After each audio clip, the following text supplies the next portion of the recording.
大家好，本节介绍复合提花的绘制。复合提花是指在一行上有两种或两种以上背面组织的提花。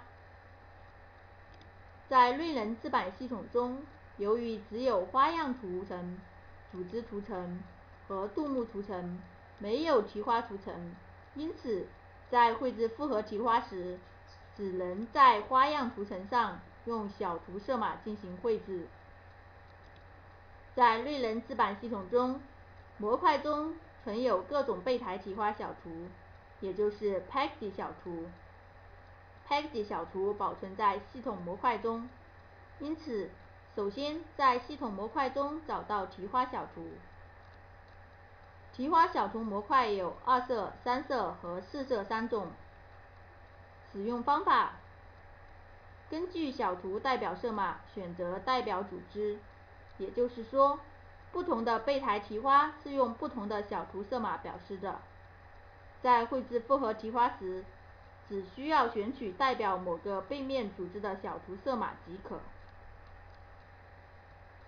对应的小图色码与沙嘴一一对应，也就是说，在一个单独的提花小图中，不仅仅有背面组织信息，还有沙嘴信息。在复合提花中，同一行的沙嘴是相同的，但是背面组织是不同的。那么在使用提花小图时要注意这点，哪个小图色码表示哪把沙嘴，这点在实例介绍中将会重点的讲解。注意事项：可以改变沙嘴号，但是分配的顺序不能改变。也就是说，系统中的提花小图本身是设有沙嘴的。如果需要改变沙嘴是可以的，但是不要去改变沙嘴的排列顺序，因为改变沙嘴的排列顺序会影响到小图的循环。3色提花提供优化方案，即在使用3色提花的小图时，模块中有沙嘴的优化方案参考。接下来实例介绍。首先成型一个一片，然后找到系统模块，在导航栏右下角单击模块，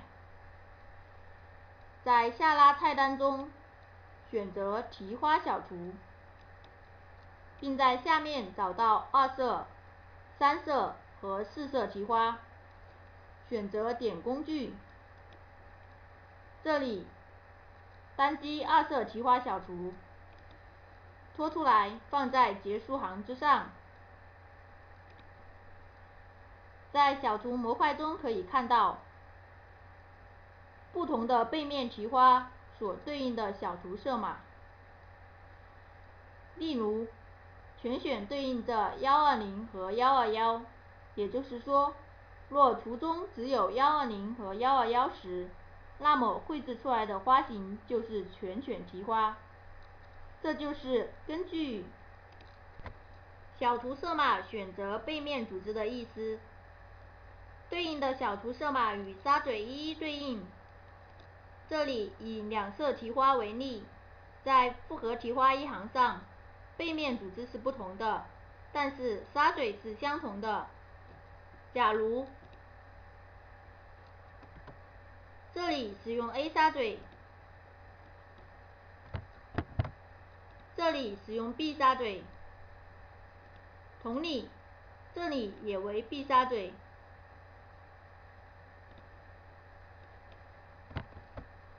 这里为 A 沙嘴，也就是说，这一列的小图色码120、125、130、135，它们都表示 A 沙嘴；121、126、131、136表示 B 沙嘴。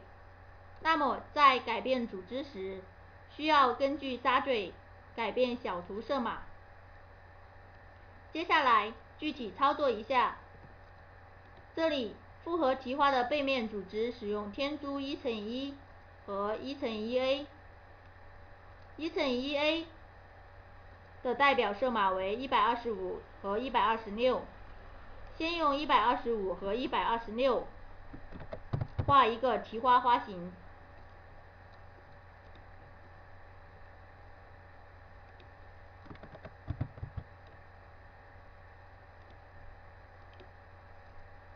若不使用其他小图色码，这就是一个两色1×1A 的提花，即2色芝麻点提花。现在需要添加天竺1×1提花150和151，表示 A 沙嘴。若要在1×1A 提花中改变组织，那么125号色只能被150号色代替，因为这两个色码都表示 A 沙嘴有编织正面，即提花正面颜色为 A 沙线，因此125只能被天竺1×1中的150号色代替。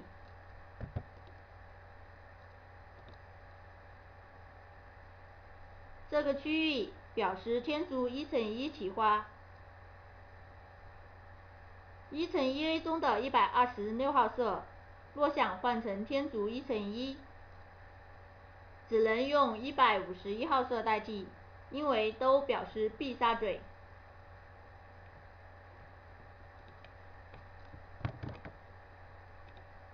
那么在这个区域里，就有两个提花小图的代表色。反编译可以看到，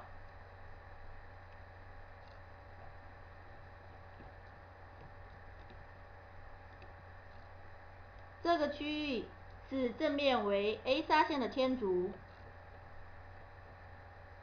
这个区域是正面为 B 沙线的天竺，其他地方都为1×1A， 并且在芝麻点和天竺的衔接处，系统有自动翻针，因为1×1A 为后床满针床的提花，在过渡时会将下一行没有针的背床翻到前床来。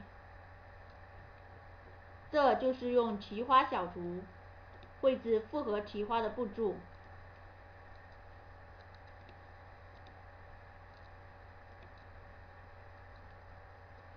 三色提花有提供优化方案。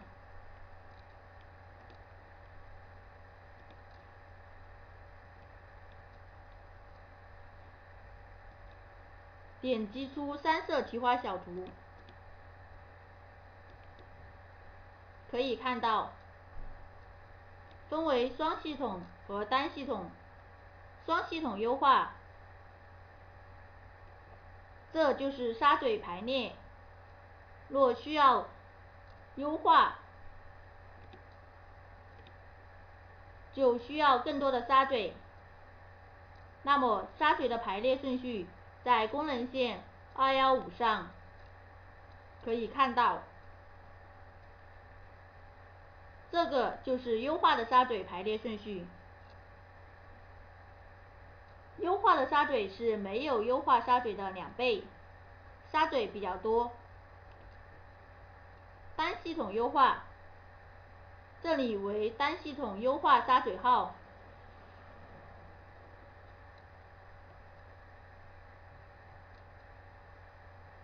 左侧的沙嘴，右侧的沙嘴，这是沙嘴排列。可以看到，不管是2色还是3色提花，在功能线215上都有设置沙嘴。若需要换沙嘴，改成其他沙嘴，沙嘴排列的循环不可以乱，因此沙嘴排列循环会影响小图的循环。本节介绍完毕，谢谢大家。